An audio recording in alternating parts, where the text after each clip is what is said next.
What is up, sound people? It's time for another damage test. This time we're focusing on sorcery, particularly the melee side of things. So we need to test magic weapon against great magic weapon against crystal magic weapon. Also, which ember is best? Is it better to have a +10 magic weapon, or is it better to have a +5 enchanted weapon? We need data, we need facts, that's what we're all about, so let's get to it.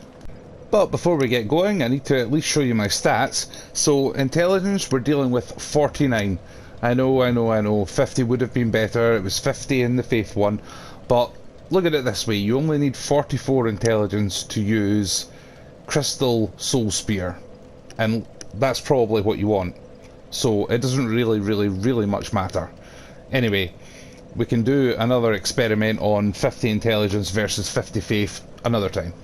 We're going to use the trusty Zweihander again, because that's what we used the last time for the Dark Moon Blade versus Sunlight Blade. So, let's get our base damage before we do anything else.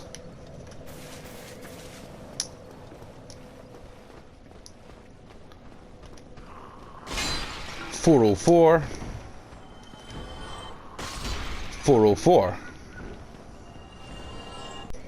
So, magic weapon. As you know, it only takes 10 intelligence to actually be able to use this one. So this is experiment 1. Let's see what we get. And of course, interestingly... Whoa, 491. Okay. 491. But interestingly, we get 5 casts of magic weapon versus only 3 of the other 2. So that was an extra 87 points of damage, which, to be fair, if it's a fast swinging weapon, that would actually rack up fairly quickly. But anyway, experiment 2, great magic weapon.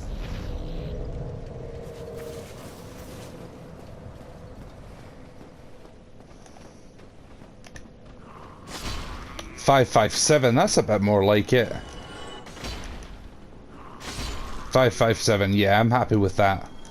So that was quite interesting. That was an extra 56 points of damage over the last weapon, and an extra 153 over the base damage. But let's try crystal magic weapon and see what we get.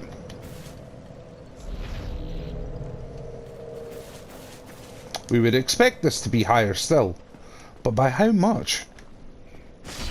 Oh, 624. 625.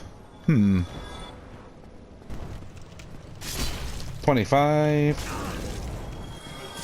625. 625. 625. So that was 68 points more damage over the last one, the great magic weapon. 68 points more, but a whopping 221 more damage than the baseline damage. I mean, that is insane. That's 1/3 more. But before we draw any conclusions or anything like that, let's leave spell buffs aside for the moment and talk about Ember enchantments. Let's move on to the Magic Zweihander +10 and see what we get with that. Okay, damage test 4, the Magic Zwei.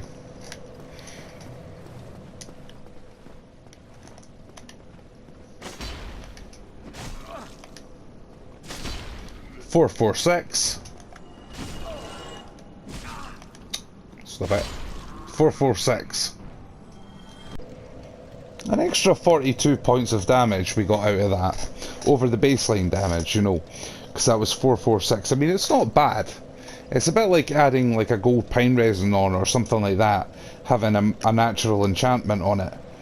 And we could sort of start ending the experiment now, but we still definitely have a few more tests to run.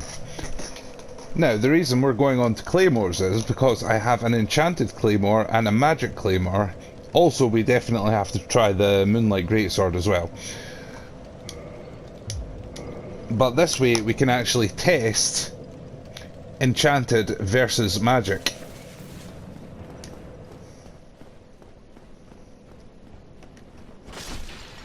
345.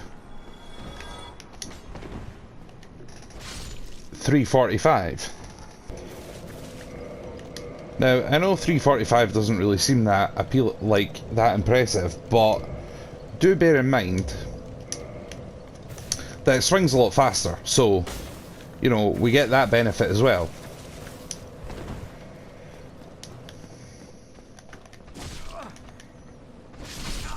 Three, 3, 7.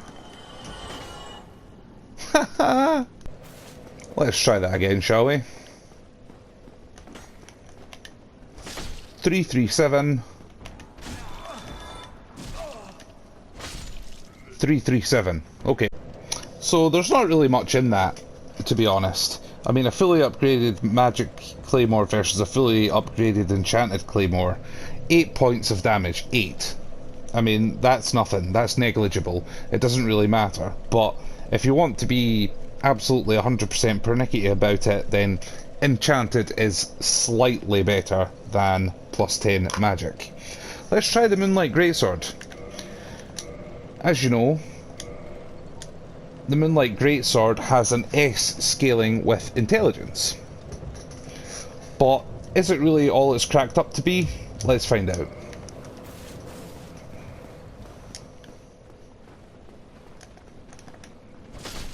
Three, 4, 9.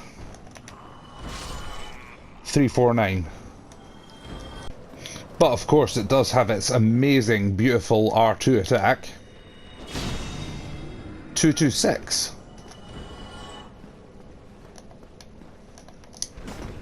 Maybe that's a range thing. 4, 18, that's more like it. 4, 18, yeah, I'm happy with that.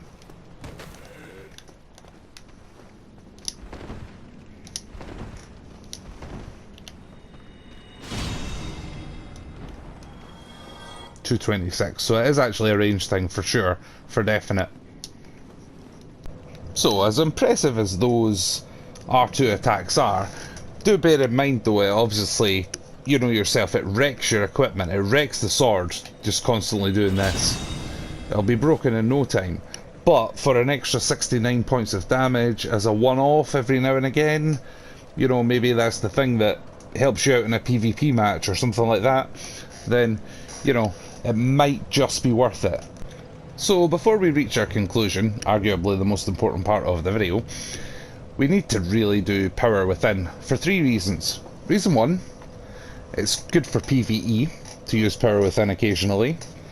B, it's probably that old Power Within video that actually got you to find the channel in the first place. And C, it'll be really, really fun. So, let's do it.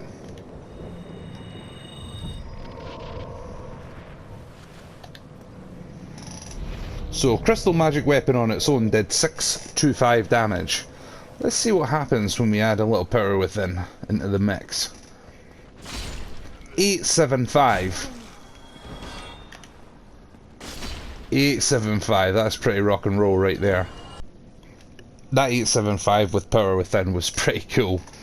That's more than doubled the base damage of the sword on its own when you add the Crystal Magic Weapon in as well. So, lots of fun options for an intelligence build, even when we put our spells to one side and have a go with a bit of melee. So, time for a conclusion. So, catacombs to one side, obviously you want a divine weapon for the catacombs, everybody knows that. But with regards to primary weapons, we probably want 2. Probably either a magic weapon, an enchanted weapon, or the Moonlight Greatsword. And then another one for buffing with Crystal Magic Weapon. With magic and enchanted, there really was only about 8 points of damage. Enchanted was slightly better, whereas the Moonlight Greatsword was actually just round about the same as well. So it doesn't actually really much matter which one you go for. Whatever you feel comfortable with, really, is the answer to that one. So, it's time for some sound advice on the sword buffs themselves. Sure, it was probably a bit of a waste, me using the Crystal magic weapon on his Y-hander rather than something fast, because you'd be dishing out high damage really quickly, so something much faster would actually be better. Of course, you're going to end up with Crystal Magic Weapon later on in the game, but what about earlier on in the game? Say you had enough intelligence to use Great Magic Weapon and Magic Weapon, but you only had maybe 2 or 3 attunement slots, and you want to use maybe 2 for the spells that you like and then 1 for a buff. So if it was me and I only had 3 slots and I wanted 2 for spells and 1 for a buff, sure, obviously in a little short level like this I'd probably take the Great Magic Weapon, but say it was a longer level, I would actually probably just take Magic Weapon, because it has the 5 casts. I mean, it'll be roughly about 56 points less damage, but you'd be able to cast it 5 times if it was a larger level. But there are no right or wrong answers, it's just whatever you like to do. So whatever you do with your intelligence build, I hope you have fun. For the subscribers, know that there's probably going to be another couple of experiment videos between now and Elden Ring. Also another little bit of Dark Souls 2 stuff. I really want to know from you guys if you've played Dark Souls 2, or if you've never played Dark Souls 2, or if you want to play Elden Ring before you play Dark Souls 2, or if you're just not interested in Dark Souls 2. Also, there's another couple of those goofy uncensored videos I've been messing around with. If you have not subscribed, they're not for you, don't watch them. They're only for the subscribers. I'm only kidding, watch them if you want to. That's just really a chance for the subscribers to actually get to know me a little bit better, that's all. And obviously practice for Elden Ring, which I've not played it, I don't know what it's going to be like, but I am interested to see. Anyway, thanks for watching as always, and ciao for now.